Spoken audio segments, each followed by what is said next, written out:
बहुत पुराने ज़माने की बात है। किसी मुल्क का एक ताजर तिजारत की गर्ज से एक शहर जा पहुंचा।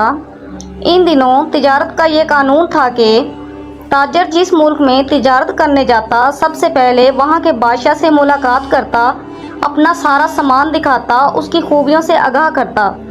चनाचे इस ताजर को भी मुल्क के बादशाह के पास पेश किया गया। ताजर ने बादशाह को तोहफे पेश किए और फिर माले तिजारत निकाला और एक एक चीज़ की खूबी बयान करते हुए दिखाने लगा। हजूर, ये देखिए, पानी से चलने वाली घड़ी है जो मैंने यूनान से ख़रीदी है। ये कालीन है जो ईरान से ख़रीदा है और ये खालिस रेशम से बनाए गए हैं। ये कलम मुलाहिजा फरमाइए जो मैंने जापान से बहुत महंगे दामों ख़रीदी है।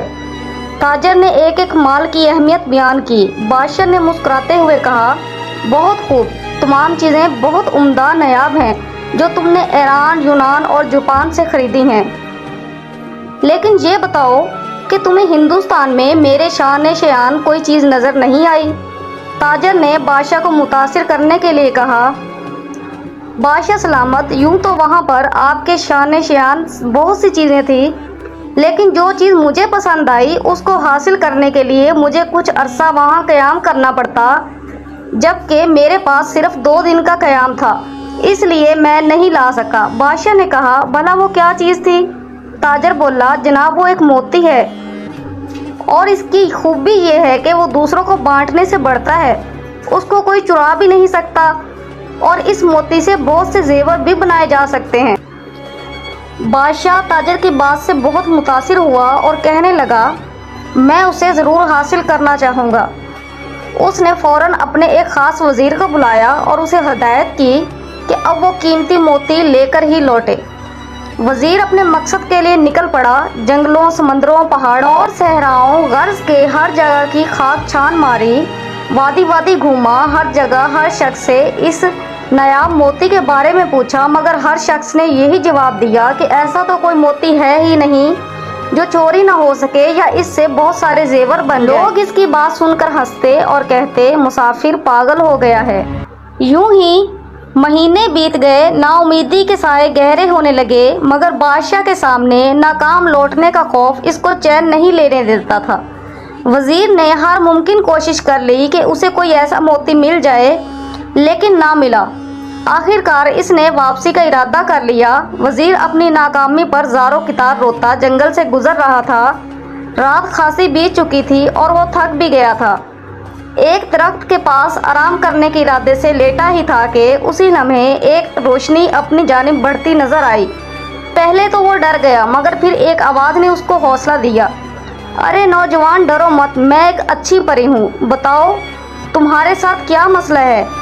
मुद्दतों के थके मुसाफिर लगते हो, बताओ मैं तुम्हारी क्या मदद कर सकती हूँ? वज़ीर ने अपनी दास्तां कह सुनाई कि उसे जिस मोती की तलाश थी वो इसको कहीं भी नहीं मिला। अब अच्छी परी वज़ीर के सामने आ चुकी थी और वो वज़ीर की बात सुनकर बेसाख्ता हंसती चली गई। अफसोस कि तुमने अकल पर जोर न दिया और हर जगह मारे मारे फिरते रहे। वज़ीर बोला, अच्छी परी, मैं तुम्हारा मतलब नहीं समझा। परी बोली, भले आदमी, वो मोती दरअसल इल्म की ताकत है, लेकिन तू इसकी ज़ाहिरी शक्ल को तलाश करता रहा।